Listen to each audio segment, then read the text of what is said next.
So the exciting thing in myeloma is there are a lot of new drugs being tested, but two of them really stand out from this ASH meeting. So one of them is called venetoclax, which is already been studied extensively in chronic lymphocytic leukemia. It is a specific targeted molecule for inhibits BCL2 protein in the cells, which is responsible for preventing the cells from going into apoptosis. So the venetoclax has been studied both as a single agent as well as in combination with bortezomib, based on some of the preclinical work showing that those two drugs actually synergize. Now in the single agent study, we studied 66 patients. The overall response rate was about 21%, but what was most exciting was that the 30 patients who had a translocation 1114, they actually had a 40% response rate, which was quite impressive given that this was a group of patients with a median of 5 prior lines of therapy.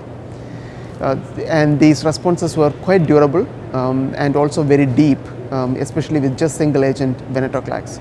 Now the venetoclax is also studied in this phase 1 study in combination with bortezomib, and the response rate there was over 90% in a group of patients where we would not have expected to see that kind of responses, with a median of about 3 prior lines of therapy. So both in a single agent in a very targeted group of myeloma patients, as well as in combination with bortezomib in a more wider group of patients, the drug appears to be quite active, and it's very exciting and raises the possibility now we can actually have a biomarker driven drug selection for patients with myeloma.